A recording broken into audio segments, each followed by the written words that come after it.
Good day, ma'am. I am Jolly Sanfrego from BEd 1A. I'm going to present the Chapter 2 entitled Human Act. So, the human acts distinction is made between human acts and acts of man. The human acts are those actions which man performs knowingly, freely, and voluntarily. These actions are the result of conscious knowledge and are subjects to the control of the will. We refer to these actions are deliberate, intentional, or voluntary. Ito yung mga ginagawa ng tao kagaya ng, kunwari, pag nagugutom ka, kakain ka. Kunwari, panonood ng TV, pagsi-cellphone, and while the act of man are those actions which happen in man, they are instinctive and they are not within control of the will.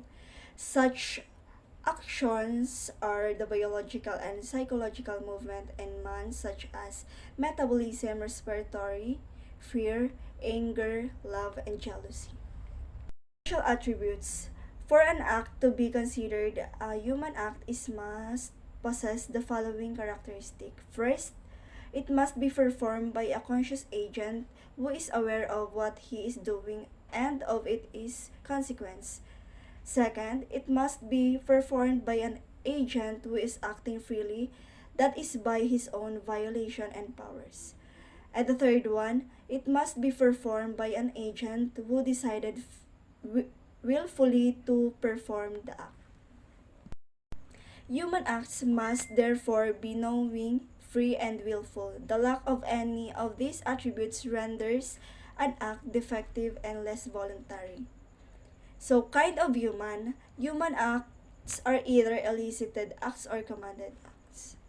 So, when we say elicited acts, this is those performed by the will and not bodily externalized. So, Paul Glenn enumerates the following elicited acts. First, wish is the tendency of the will towards something, whether this be realized or not. So, di ba pag sinabi nating wish, ito yung mga bagay na gusto nating mapala. And the second one, we have intention. Is the tendency of the will towards something attainable but without necessarily committing oneself to attain it. So, when we say intention, kunwari, gusto natin maging mayaman, at yung intention natin is para makatulong sa mga tao. And the third one, consent, is the acceptance of the will of those needed to carry out the intention. So, when we say consent, ito yung pagbibigay permiso para, kunwari, may cellphone, yung kaklase mo is may cellphone, then gusto mong makigamit. So, syempre, hihingiin mo muna yung permiso bago mo siya gagamitin. So, we have election is the selection of the will of those means effective enough to carry out the intention. So, na naglalaban-laban para sa pwesto, syempre, i-elect natin yung alam natin na mas kaya niyang gampanan yung role, kunwari bilang president, ganon. So, number 5, used is the command of the will to make use of those means elected to carry out the intention. And number 6, fruition is the enjoyment of the will derived from the attainment of the thing he had desired earlier. So, when we say fruition, ito na yung bunga ng mga ginagawa natin. Kunwari nag-aral tayo sa kolehiyo ng 4 na taon, and then after nun, magkakaroon na tayo ng, kumbaga, magiging professional na tayo. Yun ang fruition. So next, we have commanded acts. Commanded acts are those done either by man's mental or bodily power under the command of the will. So commanded acts are either internal or external. Some actions are a combination of internal and external movements such as listening, studying, reading, driving a car, writing a letter, or playing chess. So, in the moral distinction, we have first, moral actions.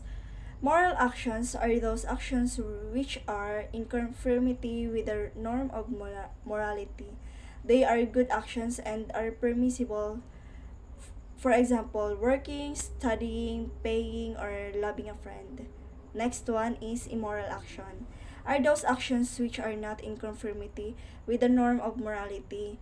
They are the bad or evil and are not permissible, refusing to help the needy, com- committing murder, adultery, stealing, and telling lies.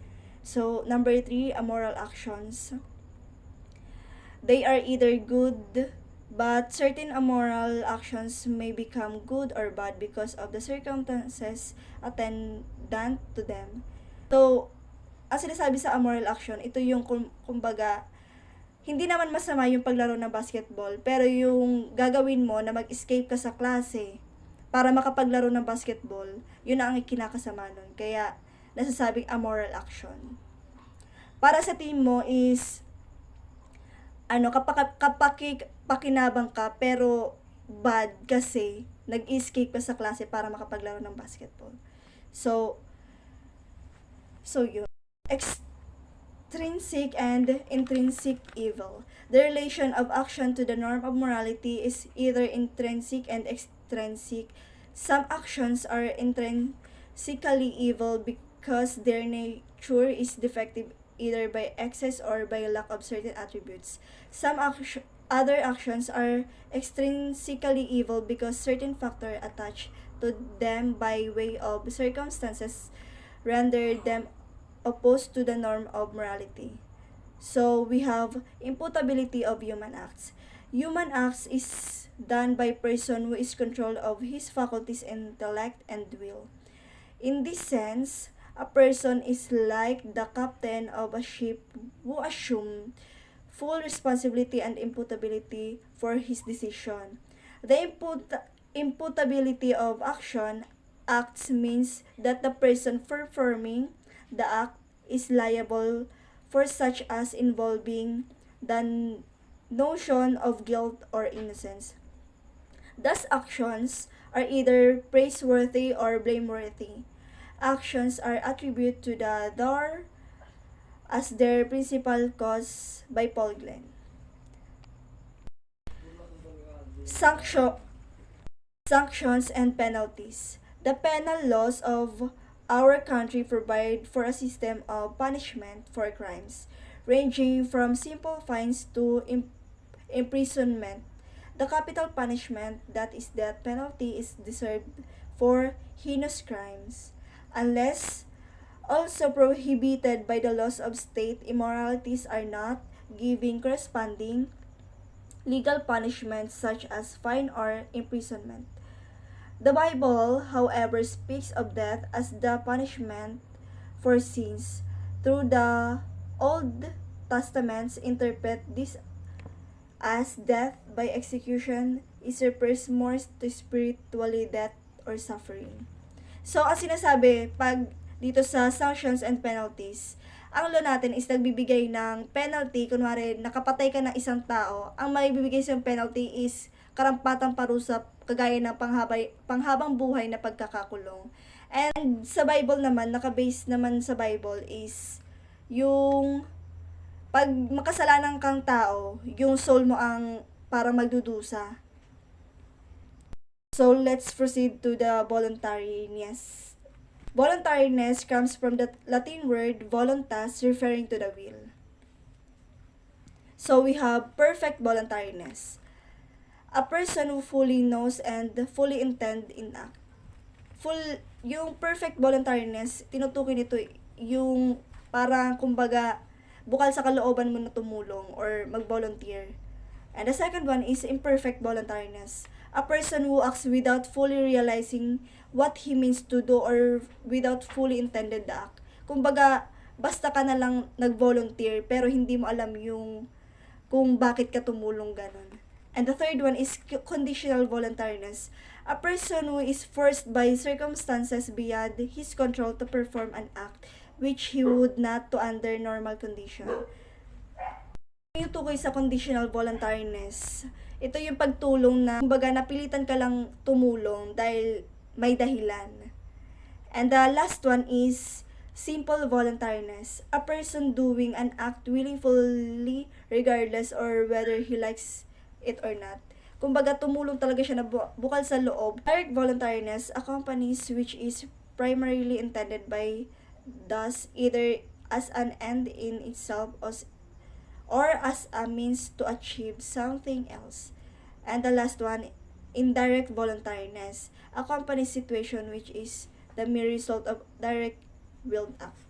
So based by Paul Glenn, considered a person accountable for indirect voluntary result of his acts when first, the thus is able to force the evil result of effect at least in general way. So second, the door is free to refrain from doing that which would produce the foreseen evil. So the third one, the door has moral obligation not to do that which produce an evil effect. And based by Alfredo Panizo, cites cites the principle, first, a person is held morally responsible for any evil effect which flows from the action itself directly and necessarily as a consequence through the evil effect is not directly willed or intended. And the second one is a human act from which two effects may result, one good or one evil, is morally permissible under four conditions. If any of these conditions is violated, then the actions is not justified and should not be done. So again, I am Jolly Sanfrego from BEd 1A.